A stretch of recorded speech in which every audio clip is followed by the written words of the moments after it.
Unfortunately, right now, today, as parents, and really anyone, providers, school officials, teachers, administrators, social workers, anybody who truly cares about our kids and our youth and this next generation, what we know we're facing is truly an epidemic of anxiety. There's an incredible book by, Dr. Jonathan Haidt that talks about the anxiety epidemic and the anxious generation. And I unfortunately couldn't agree more, both with the statistics, which, stats don't lie, math doesn't lie, that anxiety is exploding every single year, especially in our teenagers and especially in our young adults. But it's even a much bigger problem in our grade schoolers. I've been in practice almost 20 years, and I never, ever, ever saw anxiety really show up in my practice until high school, college, and so forth. Now we've taken in kids who really in kindergarten, grade school would, by the letter of the diagnostic law, fit that criteria of anxiety. And so what we're going to teach you with this one is the truth that we know what's fueling it. And it's its own perfect storm. There's nervous system dysregulation and the perfect storm that's underneath all of this. But then there's also just the medicalization of our society where we say, hey, you want to know the worst kind of anxiety? The anxiety over having anxiety and having this victim identity that says, this is now how I identified that everything in my life is going to be so much more difficult because I have anxiety. I'll talk about that in this one where we really get into what might be an uncomfortable conversation, but we got to have the neurophysiological conversation that is true, scientifically proven, and says, no, we're not genetically programmed for anxiety. Any different than we know it's not genetic to say, oh, autism, purely genetic, allergies, purely genetic, autoimmune disorders, purely genetic. We know the neurophysiology. We know what happens within the brain and the body that causes it to go haywire in such a way that will trigger this absolute clinical challenge called anxiety. So it's as real as can be. But have we really made it worse by putting so many labels and so many diagnoses on these kiddos? If you're listening in with this one, I wish you could truly go through every episode of our podcast, every video I've ever made, and really understand the entire context. I'll do my best right within this single one here, but I wish you could understand the entire context that we teach from and understand from and provide care for our patients from, which says, hey, we know that each of these challenges, whether it be anxiety or ADHD or depression or whatever it may be, they're real. We need to take care of these patients and these kiddos at the root cause. We need to help them navigate through the storm to the other side. But we can also, right in the midst of that conversation, say, why do we have so much of it? And the last thing that answers that question is, oh, it's just genetic and we're diagnosing it better. I know a lot of people really in this really positive movement on the surface, but sometimes really ugly movement underneath the surface towards mental health awareness. In fact, right now in the state that I live and practice in, they want to screen third graders for anxiety and depression. And we really look under the hood with that. What they're really getting at is faster access to a label, a diagnosis that limits that child, because the most powerful thing we have in our human body is the brain. And yes, it can go haywire, take us down the road of anxiety. We're going to talk about that and how to get back off that road. But one of the fastest ways there is to be told that you have it, to be told that it's genetic, to be told that there's nothing you can do about it. And the earlier they can get into our kids and get them to buy in to this idea, not neuroscientific fact, idea that they are broken and that they have this condition, well, then the earlier that the pharmaceutical system can continue to back its delivery trucks up to our schools and deliver medication for a lifetime through anxiety, depression diagnoses, either through insurance that your family pays for or state aid or whatever it may be. It doesn't matter who pays the tab. It just matters that the pharmaceutical industry wins. The more kids are diagnosed with this, the more better for them. I know that's not great English, but I'm not trying to really have this perfect conversation with you as parents here today. I'm trying to have an impactful conversation with you where you can really see the truth, not just behind the neuroscience of anxiety and help your kiddos navigate natural drug-free healing. I promise I'll get there. But I'm a dad of 3 teens right now and a 4th kiddo, my 4th child, my 3rd daughter, who's coming right into that world. And so this is one that very much hits home for me, not just as a provider who's a neurologically focused pediatric chiropractor who has helped thousands of kiddos with anxiety, ADHD, depression, be able to navigate it and get to the other side in a drug-free root cause way. But I also know in order to really tap into the fullest healing potential of our patients and even ourselves as parents is to say, we got to look at it differently. We can't just accept it as a label that our neurochemistry is genetically dysfunctional and there's nothing we can do but rely on Prozac and Zoloft and Seroquel for the rest of our days. That science is just not secure. It's just not fully true. Neurotransmitters are involved. There's genetic predisposition, but nothing is more powerful or influential in a negative direction, causing us to maybe struggle with these things or our kids to struggle with these things as our lifestyle, as whether or not we went through the perfect storm and had all these stressors and triggers come from the outside and change the function of our inside neurophysiology and lead to things called sympathetic dominance, nervous system dysregulation, vagus nerve dysfunction, parasympathetic rest, recovery, emotional regulation side of the nervous system suppression. These are real neurophysiological facts that are the underpinnings of anxiety. But I would not be doing our community a service if I didn't get into the slightly more controversial side of this conversation, which is to look at the label and the diagnosis as its own part of the conversation. And if you want to learn more about that and you're listening in here on the Experience Miracles podcast, as we go through, as we navigate our way through this Navigating Anxiety episode, I'm going to have the team put in the show notes an entire episode I did about how dangerous and so often detrimental that diagnosis and that label is. And again, it's a real kind of sweet spot I'm trying to find here with my words to say, it is important that if you or your child are very much clinically struggling with anxiety and depression, that you get the help you need. And I'll even say it forthright right here in this one. The medical world is amazing at saving lives in a crisis intervention sort of situation, including using psychoactive medications when someone is literally just buried by it. I believe in healing in whatever combination, in whatever prioritization and sequencing it takes.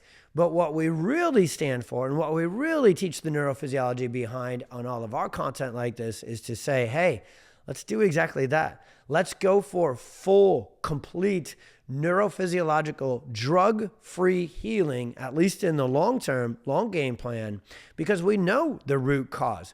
And again, I just have to say it one more time before I open up the hood and get into the scientific sandwich of this one. We know the root cause is not just your mom had it, your aunt had it, your grandpa had it, so you have it.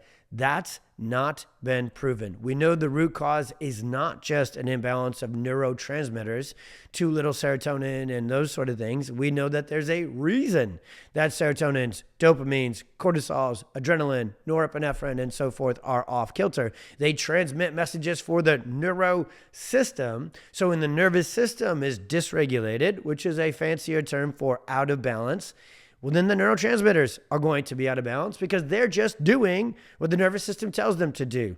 So this one is for parents who are just exhausted, really seeing their kiddo melt down and go into an anxiety or panic attack over the smallest things.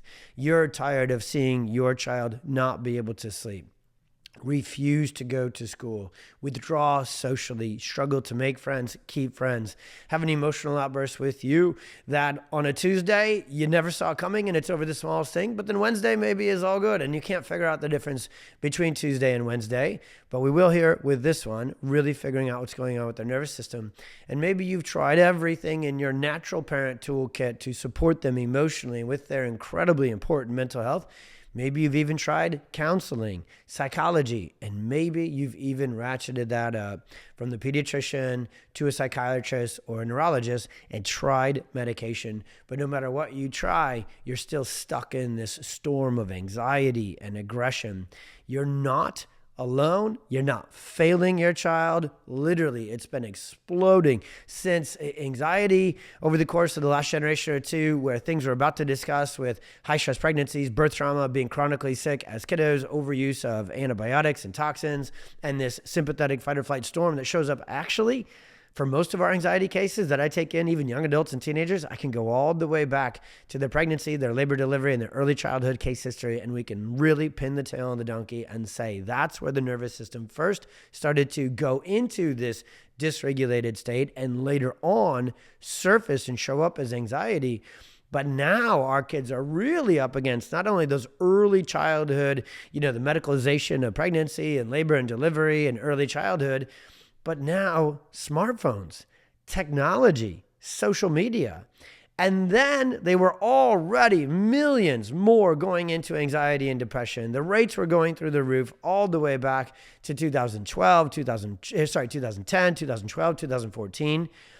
And then what we did to our teenagers, our grade schoolers, and our young adults with the massive overreaction, failed, scientifically, ridiculously, woefully inadequate policies of social isolation, shutting down schools during the COVID times. It's really that post-COVID generation, which is the post-smartphones technology, and iPad generation, which is really the post-perfect storm generation. So this is going to be a doozy of a conversation that's not always going to be so fun, where we talk about these things trigger sympathetic dominance, fight or flight stuck on, which is anxiety within the brain and nervous system, and really have got our kids stuck in this anxiety loop. That's not going to be the fun part of this conversation, where we see how much they've truly been up against. But the most important part of this one is what we always do, is we stick with us all the way through to the end, so you can get to the part that says, hey, we now understand this. It's not just genetic. It's not just bad luck. It's certainly, my goodness, please take a deep breath with your parent heart and how amazing and loving and doing everything you are. And it's certainly not your failing your child as a parent. It's neurophysiology gone haywire due to the perfect storm, due to the advancements of tech and overuse of tech and social media, due to the toxins in our food, our makeups, our skincare, and our freaking air, our water, and everything. And then due also to the medical world really, really playing, their card strongly, that this labeling, diagnosing, and saying, hey, you have this. There's nothing you can do about it. Just take these pills and feel better, hopefully. Well, that's part of this conversation in a big way too. So I want to talk to you first and foremost that this is important to understand for just a second or two. Anxiety's normal.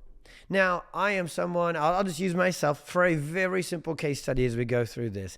I am not someone who struggles with handling stress for whatever reason. Just another thing to be thankful to my creator, to God, for. I love to go after it. I love to be busy. I love to take on risks. I love to, I got multiple degrees, postdoctorate certifications, started, we had a baby 2 weeks before I graduated from chiropractic school. Then we opened up our practice 2 weeks after that. I mean, even right now I'm crazy. We mow my own lawn at 20 acres, have goats. I don't like talking about myself. I just want to let you know that in a very simple way to understand, there's a lot that comes at me, on a very regular basis. And there's nothing about the way I handle stress or look at things that would say that anybody, even a clinical diagnostic sort of person, no one could really throw the diagnosis or the label anxiety at me. That doesn't mean I haven't experienced anxiety. Are you kidding me? Like, even just as of recording this one and getting it out there to you guys, I just got back from flying around the world. I went to Australia and New Zealand and taught our certification protocols within the work that we do to another 65 doctors. And I care so much about the outcome and the effectiveness of my teaching, because it goes through those chiropractors to you, your kids and families who need them to be at their best. You better believe I had some serious anxiety heading my way across the world to teach. That's what it was. It absolutely fits that word. Did it stay stuck? Did I stay stuck in that loop? No, but I've experienced it, and we all have. And I only bring that up to let you know that this is true, what I'm about to say. Anxiety is normal. We're all going to face it. Our children are going to face it. Ahead of a big exam, ahead of a friend group that they were a big part of, and now they're not. Ahead of a class that is really, really, really hard, and the teacher is not giving them a lot of love and making it way harder than it needs to. That's going to trigger anxiety. So the truth is, everywhere we look in life, where we've been, where we are, and where we're going, and our kids included, anxiety is going to come with it. Stress, distress is going to come with it. We actually get better at handling stress, being more emotionally secure, fortified, have grit, have resilience, have adaptability by facing situations and challenges and stressors in life that would trigger anxiety, as well as, you could sneak in, this is a conversation about anxiety on this one, but hyperactivity, impulsivity, nervousness, panic, and even on the other side, sadness and depression. These are things that are going to come along with life. Now, the conversation we really are looking to have with this one is, what is different when someone is literally experiencing it 24/7, 365? What is going on when someone is literally trapped by their anxiety, by their depression, and they just can't get out of it?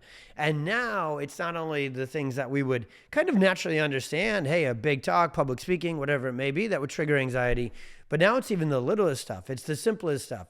What's going on with that patient, that child, that teenager's nervous system? Well, in that case, it's not a character flaw. It's not a behavioral choice. They're certainly not choosing to be trapped into anxiety. They're not choosing to, quote unquote, overreact. This is where it's hard for us as parents, because we are not in the current neurophysiological stuck loop that they might be in when they're going through this, and we look at it and read it differently. But their neurology, their physiology in that moment is saying, I can't get out of this. I can't look at this different. I can't feel different about this. I can't handle this in a different way. And so that anxiety is a neurophysiological vicious cycle that is triggered by something called subluxation, sympathetic dominance. It's when a child goes through these stressors early in life is worse because it kind of pre-wires or hardwires their nervous system to be pent up and stuck in this sympathetic dominant loop. And that's why we have to look at when we're looking to help our kids with anxiety, and we know they're going to be growing up with technology and ChatGPT and social media and TikTok and everything else, and this crazy culture that almost kind of, wears some of these things as a badge of honor. We got to look at that and say, okay, well, we need to address those things. But what if we dig all the way upstream and we find out that the fertility and pregnancy journey was a very, what I would say, because this is the science behind it, a very sympathetic dominant state. They were really, really stuck in this neurological wiring way back during the fetal prenatal development. What if there was forceps, vacuum, induction, emergency C-section that triggers even more sympathetic dominance, that injures and subluxates the brainstem, which is where the vagus nerve, which is our number one brake pedal, rest, regulate, emotionally balanced side of the nervous system comes from? What if early on they were chronically sick? They had a lot of ear infections, they had a lot of strep infections, they had a lot of respiratory infections, so they got a lot of antibiotics and they got a lot of corticosteroids, which destroy the gut, which is where our serotonin and dopamine, which allow us to calm down and regulate, are absorbed and created. What if all that happened years ago and then all the other life stressors started to pile on? What if all the chemicals, the additives, the flavorings, the pesticides, the herbicides, the glyphosate, what if it's everywhere in our teens' diet? What if it's everywhere inside Rockstar frickin' energy drinks and Red Bull, which are also obviously infused with tons of sugar and caffeine? What if that smartphone, literally the EMFs and just the electrical stress that comes from it, naturally 24/7 triggers your sympathetic response? What if they're getting it from every single direction, have been getting it from every single direction, and now nerves that fire are wired together, and their sympathetic nervous system is stuck on, and their vagus nerve, the parasympathetic, rest, relaxation, brake pedal side of the nervous system is shut down. What I want to really teach you through this back end of this conversation is how essential the vagus nerve is, and very specifically, getting it activated, getting it stimulated is going to be to get your child to navigate, get yourself even, to the other side of this anxiety storm. That's the healing side of the nervous system. It's mind-blowing that no one in the traditional medical, neurological, or even, for the most parts, psychological or psychiatric world talks about the vagus nerve and how the brain and autonomic central nervous system really work. We know that if someone is clinically stuck in anxiety, we know that their sympathetic gas pedal is running the show. The way God designed us, the way every neuroscience physiological textbook would teach you, no matter your beliefs, honestly, this is just cold, clear neuroscience. The only way to slow down the sympathetic train is to throw the brakes, to tap the brakes. Or if we're really stuck, we need to slam on those brakes and throw the e-brake and say, vagus nerve, parasympathetic system, let's get this activated, let's get this stimulated, let's get out of this. We can actually really teach you this by teaching you the truth about the research that the traditional pharmaceutical world has always worked really hard to suppress. Did you know that going for a walk, getting outside, getting sunlight, vitamin D, getting exercise, or even actually taking vitamin D through supplement form, doing things like yoga, singing, getting all these things done? Do you know they've been proven in study after study after study to be as effective, and in many studies, even more effective at helping anxiety and depression? And if I can't ever talk about this stuff without really telling you what the word effective means. That just means feeling better. They not only are helping people feel better than pharmaceutical and function better, feel better symptomatology-wise, which is the way they do these randomized clinical trials. It's like, hey, symptomatically, are you better or not? That's their definition of better. There's a better definition of better. Are you actually functioning better? Is your brain, nervous system, autonomic nervous system, and vagus nerve better? And what we know, we've experienced this obviously clinically over almost 20 years of running insight scans and HRV, heart rate variability, which is something you must get access to. If your child or yourself is stuck in anxiety and depression or ADHD, anything neurological, anything neuroemotional, neurobehavioral, mental health world, you have got to figure out how to get access to what are called the insight scans and heart rate variability technology. At very minimum, look up things like an Oura Ring or a Garmin or a Whoop and put a wearable on your teen or on yourself. A little harder to do this with littler kids because they're not made for that. But what we know is HRV technology measures vagus nerve parasympathetic tone, functionality, responsiveness, and stimulus. And when we are subluxated, when a child is sympathetic dominant and stuck in this nervous system dysregulation and dysautonomia, they lose vagus nerve function. It becomes downregulated. This is not just about downregulating synapses for serotonin and dopamine, which, by the way, if you take medications, it does artificially fill the gap, but it makes it so much worse because of what's called the withdrawal effect, because the body picks up on it. Hey, every single day, around 8 a.m. or whatever time somebody takes their medication, I get all this serotonin. So the body is paying attention. It reads it. It sees it's in there. And the nervous system, because it controls everything, will actually down-regulate the production of more serotonin in synapses. So medications versus neurologically focused chiropractic, getting adjusted, being outside, vitamin D, all things natural, drug-free. The worst part is these studies have shown that those things actually help the same or more better, back to my great English again, but they come with long-term benefit and no side effects because they're actually restoring balance to the nervous system. They're restoring regulation and functionality to the nervous system. They're rebooting the vagus nerve. You can literally stimulate your parasympathetics by going outside. You stimulate your sympathetics by staring at your phone. Now, I'm not done yet. I know what you're thinking. You probably already know some of these things, right? And naturally, innately, we know that our teen is going to be trapped into anxiety more if they stay stuck in their dark room, staring at their phone, watching YouTube, stressing out over what is being said on Snapchat. But how hard is it because it is so often, to get them to then make good choices. You know that if they have a crappy diet, if they're throwing down Raising Cane's, Chick-fil-A, sorry, I'll throw a couple under the bus, Chick-fil-A sauce, McDonald's, Taco Bell, staring at their phone, guzzling Rockstar energy drinks. You can look at that. You didn't need this episode. You didn't need any of this conversation or neuroscience for you to know that's only going to make things worse. What if they're so buried by it that you can't get them to put the phone down? You can't get them to get a good night's sleep. You can't get them outside or to the gym. You can't get them to church. You can't get them to the places you know that healing happens.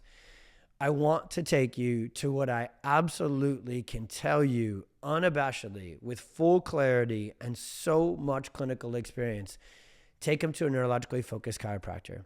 See, the coolest thing about the neurotonal techniques that we have created, we know that underneath anxiety and all these neurological conditions is a stuck on sympathetic gas pedal and a shut down parasympathetic vagus nerve brake, regulation, relaxation, deep breath, improved digestion, improved sleep, get you the energy to go out and do life again and heal. We know that all of that is trapped via subluxation. So we have created clinical protocols that are drug-free, that do not treat and do not look to cure anxiety or depression or ADHD or autism or anything else. Instead, they address the root cause of those challenges, and in this conversation, specifically anxiety, at its deepest, most foundational. We're the biggest fans of diet changes, supplements, obviously exercise, yoga, talk therapy, counseling, faith-based, communication. But so often those things will fall short. They'll run into a literal neurological brick wall because the sympathetic storm and the vagus nerve dysfunction has become so bad, it's just near impossible, and sometimes it's downright impossible to get your kiddo unhitched and out of that storm with some of these other interventions, which are wonderful and incredible, but they're designed more for nervous system regulation versus nervous system repair. If your child is really struggling with anxiety, they need nervous system repair, vagus nerve stimulation and activation at its deepest core level. And when I say the word core in a different context, you might think of your abs, the spine, right? Well, that's where the core of neurological function comes from, the neurospinal system. We know that 60% of all of what's called the proprioceptive input into the brain, including very important parts of the brain like amygdala, hippocampus, and the prefrontal cortex into this anxiety conversation, we know that the majority of their stimulation comes just from the muscles and the ligaments and the tissues of the neurospinal system. So when that is stuck, stressed, subluxated, and you can see it on your anxiety child, you can see their traps in their shoulders. You felt this, right? Stuck into their ears. They maybe even complain of headaches, maybe even complain of neck tension, back tension, low back issues, constipation, indigestion, anxiety, reflux. The nervous stomach is neurological. It's the vagus nerve because it controls rest, regulation, and digestion. So when the vagus nerve gets trapped into that neurospinal system and proprioception goes down, just think of the P's, they go together. That proprioceptive stimulus, movement, stimulates the parasympathetics, calm and regulation. That's why every time you go for a run or you go for a walk or you get outside and move, you feel better emotionally, mentally. Well, if you can't get your child to do those things, get them into a pxdocs office. Not only will we go into the case history, run the insight scans and HRV technology like we talked about in this one, but the coolest thing about neurologically focused chiropractic adjustments is they work whether a patient is currently doing any work to help themselves or not. When a child or a patient just gets on the table and gets adjusted, we have that much influence over neurology where we've created these clinical protocols and techniques. We know how to make adjustments that release stuck tension on the sympathetics and the gas pedal and get it to chill. And we know how to make adjustments that stimulate the brake pedal and the vagus nerve and activate the parasympathetic tone. We can measure this through thermal scans, EMG scans, and HRV. And if everything we talked about in this video sounds altogether too familiar, and you haven't yet got into this neurologically focused chiropractic care as perhaps, again, not a treatment, not a cure, but as the perfect option care option, root cause care option for your family, well, then get to the website. Go to the website. If you're not local to us, put in your zip code in your city, get to your local pxdoc, send us a DM. If you're watching this, listening to this somewhere else, send us a DM. Just ask us how we can help. We can provide you not only access to these doctors who have this expertise, who have this clinical training, who have this technology, but we can provide you access to even other incredible doctors, interventions, and things that are root cause based, drug free, and will align holistically, naturally with your family. And I'll finish this one off by saying this. This is out of all the different, conversations of conditions or neurological things I could talk about. For me personally, as a dad, I have a beautiful, courageous, hard-charging wife who I love like none other. She means everything to me. Without her, I don't make it 2 feet, down the road any single day. Well, she's such a hard charger that often she can get stuck in these loops, right? I've got 3 daughters. I've got a son who is driven, wants to awesomely, our miracle man, Oliver, if you've been listening in over time on the platform, he wants to get after it with school, with cross country and track and scholarships and dreams to run in the Olympics. And he wants to be a great friend and a great boyfriend and do all these sort of things. So I know that my kids are going to go after life. I know that life's crazy right now. I know that life is pretty toxic right now, very toxic politically. I know that life is, I know they're going to be marketed to like none other by Red Bull, Taco Bell, frickin', you name it, the unhealthy lifestyle that is the current, last couple of generations of first world living. I know it's coming for them. So this conversation, all of it, the understanding from a cognitive perspective standpoint, I think it's the most important. Right on its heels for important is the neurophysiology and saying, hey, I know you're going to come. Yeah, I've seen my kids. It's happened already. I've seen them get stuck in these loops of stress and anxiety. I've seen them get worn out by stress and anxiety and get low and beat themselves up and get into that world. I've experienced all of this that we all do as parents. It's real life. It's really normal, but it's not normal. It's common to get stuck in it, to think that it's genetic and that we're broken or our kids are broken or that we're failing as parents and we need medication and medical intervention as the only way out. We might need a lot of help. We do need a lot of help. We need neurologically-focused chiropractic adjustments. So I get to cheat. I'm not only a dad who has this understanding and this faith and this caring and this compassion and this empathy and this just hopefully eternally, the pilot light never goes out on my understanding of all that my kids will go through. I also get to cheat. I can put them on my at-home chiropractic table, get them adjusted, get their sympathetics to chill out, stimulate their vagus nerve and say, hey, I know you're feeling better now, because I know that neurophysiologically you're functioning better. So you might need everything we talked about in this one and a few more things. You need your church group.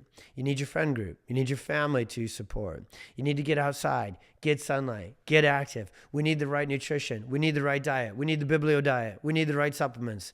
We need to limit screen time and limit, exposure to this fallen world full of stress and anxiety inducing craziness.